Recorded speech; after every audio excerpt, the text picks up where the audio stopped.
Quick breakdown of David Benavidez versus David Morrell. In a nutshell, I feel that Benavidez will prevail. And it's not so much for any of the technical aspects, though that does play a role, it's really more for the internal aspect of how each fighter was built.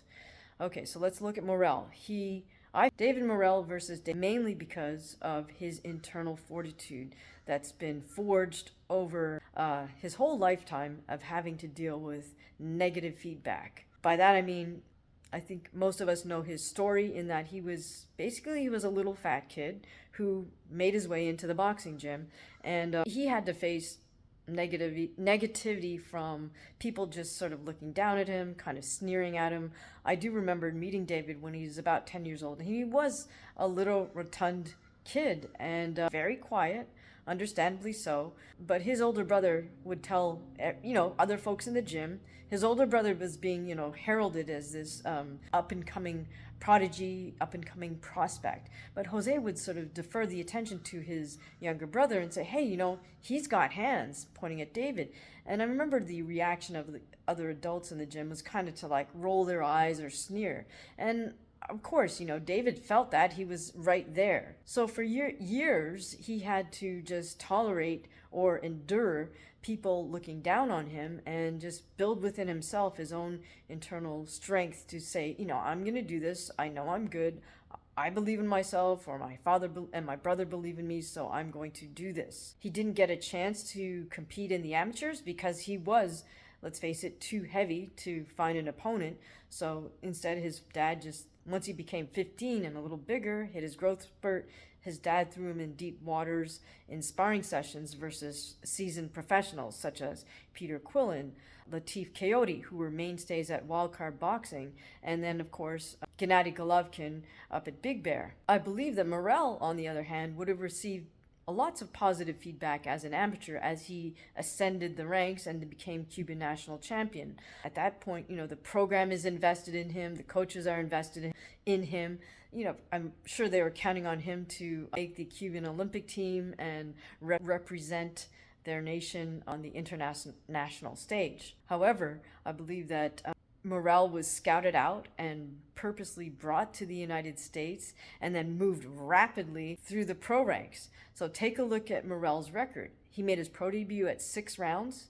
He then moved up to 8 rounds. And then, lo and behold, in his third fight only, he fought for an interim WBA super middleweight belt versus a fellow named Lennox Allen. Now, Lennox Allen is from the South American country of Guyana. He held the Guyanese national title, and I believe he also held the New York State title. So those little minor belts justified the WBA into throwing him into this world title fight versus the prospect David Morrell. Now, the sort of second piece of evidence that Morrell is shaped by all these external forces, first being the Cuban national amateur program, and the second being sort of corporate America, which means the PBC, and I suspect this partner with the PBC who owns the Armory in Minnesota. Now, it might strike you as odd that a Cuban boxer winds up in Minneapolis, Minnesota, but I suspect this is why. There's somebody in Minnesota who owns that venue called the Armory. The PBC has held a number of their boxing cards at the Armory. You may wonder why that is, right? Because it's not like Minneapolis is this hotbed of boxing. It's not Las Vegas. It's not New York. Why are we fighting here? Well, the answer is because clearly this person who owns the Armory has forged enough of a business relationship with Al Heyman to say, hey, bring your fights in my direction. This person also owns a chain of hotels. So they've got the deep pockets. And I believe they brought David Morrell over here. His whole sort of defection was completely, pre-planned and manufactured. I'm sure they had all of this 6-rounder, 8-rounder, 12-rounder pathway outlined before Morrell even hit American soil. And then if you look at the rest of Morrell's fights, personally, I don't recognize any of the names on his record. I doubt you will either. And that's no disrespect to anybody who's fought David Morrell, but clearly they were brought in as B-side opponents for him to defeat. Notice that he only has, I think, 3 fights that went the distance, including the one versus Lennox Allen. And the thing is, in all 3 of those fights that went the distance, I don't really believe Morrell's internal fortitude was tested, meaning he was basically winning those 12-rounders fairly handily. So again, a lot of positive feedback from the external environment for David Morrell. Now, technically, I think Morrell has a couple of flaws. He has some great assets, but here are the concerns with Morrell. He does use that double high guard, but it's a static double high guard. Notice that Benavidez uses an active high guard. Active meaning Benavidez is constantly moving his head. He'll parry and punch simultaneously. He'll block the punch with that double high guard and come right back with a series of punches of his own. Morrell tends to maintain that double high guard and not do any movement with either his waist or his head. Morrell's playing a catch and counter game, meaning he's putting up the double high guard, he's tempting his opponent to throw a punch at him so he can then counter. But the problem, if you try to do that with Benavidez, is going to counter the counter, because Benavidez is sophisticated enough to figure out, well, that's the game that's being played, and Benavidez will anticipate the counter punch from Morrell. Second issue with the double high guard is it leaves the center line open.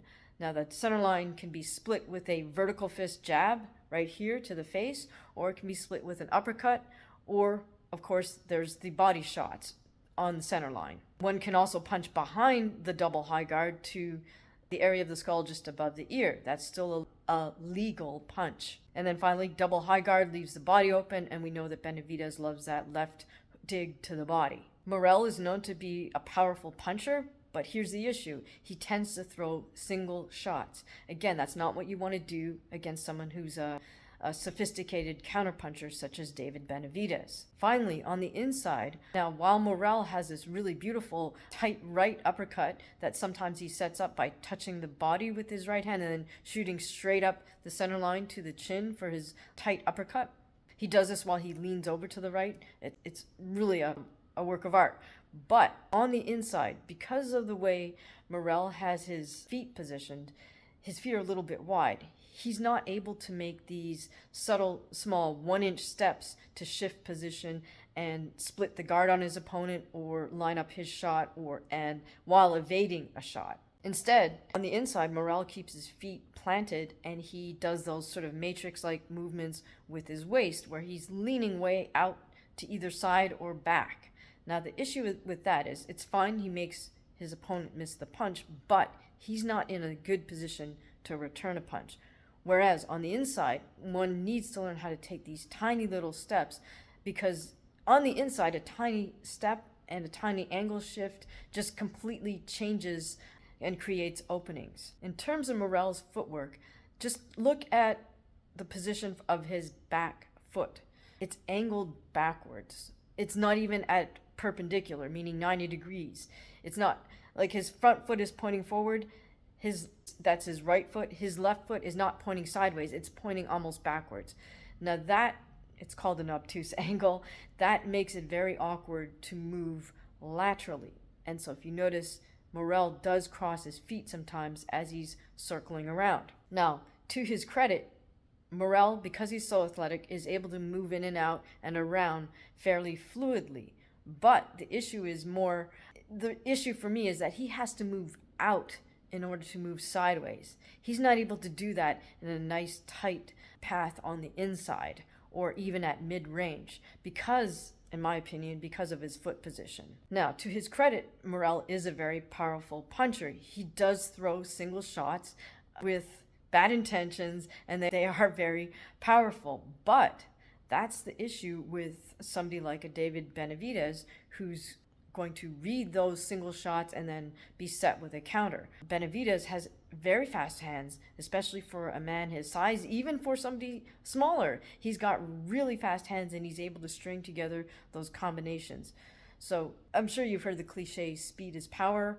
Well, in terms of boxing, when you can string together very fast flurries, sometimes it's one of those shots that doesn't look powerful that winds up dropping or doing damage. It's not really a shot that you load up on. Finally, some have critiqued David Benavidez for his footwork.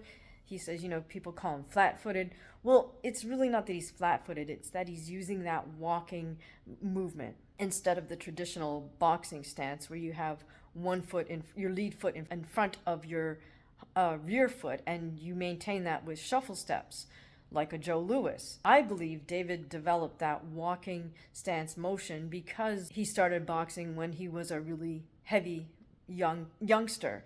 And so when you're very heavy, like he said he was 250 and 5'7" or something like that, you're not going to want to be bouncing on the balls of your feet a lot, right? You've got to figure out another way to navigate the ring, and it makes perfect sense that as a heavy youngster, David would use that walking stance and figure it out for himself. He'd made it work for himself. The good thing about that walking stance is it does make it more fluid to cut off the ring.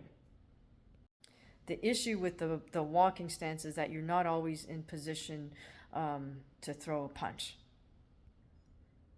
Now, the one sort of X factor in this fight, I actually feel, are the cornermen. Now, of course, the fight doesn't boil down to the cornermen because they're not the ones doing the fight.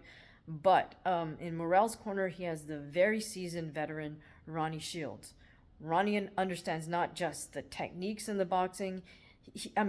So Ronnie Shields has been involved in elite professional boxing at least since the 90s.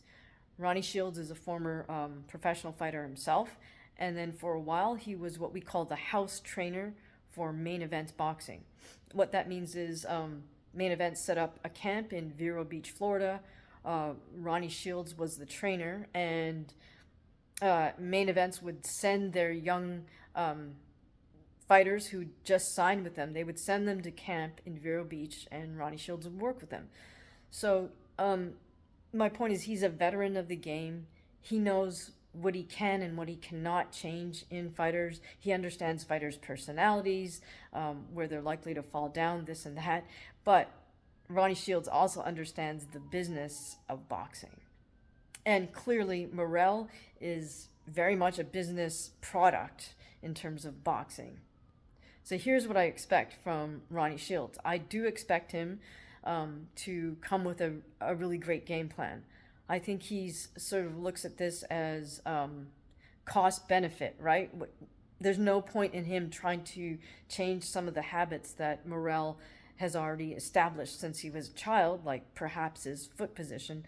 So instead, Ronnie would just try to come up with an optimal game plan for Morrell to deal with Benavidez. The question mark is, will Morrell listen to Ronnie if the going gets tough between rounds when he's sitting on that stool? Will he listen to his coach and make any adjustments that his coach is calling for? Now, on the other hand, in the other corner, we have Jose Benavidez Sr., who's really not as seasoned a trainer as Ronnie Shields and didn't go through the same sort of learning progression that Shields has gone through. However, it ain't broken, why fix it, right? Jose Benavidez Sr. has been David's trainer since the get-go. I think that bond is really important to David, and clearly the father knows the son inside and out and knows what to say to him in certain moments. The key thing for both fighters is how you handle going when the going gets tough. And for the reason that I believe that David Benavidez has just a very, very strong internal strength, I believe that David Benavidez is going to prevail in this fight in spite of the athleticism and one-punch power of the David Morrell. How do you think this fight plays out? Let me know in the comments.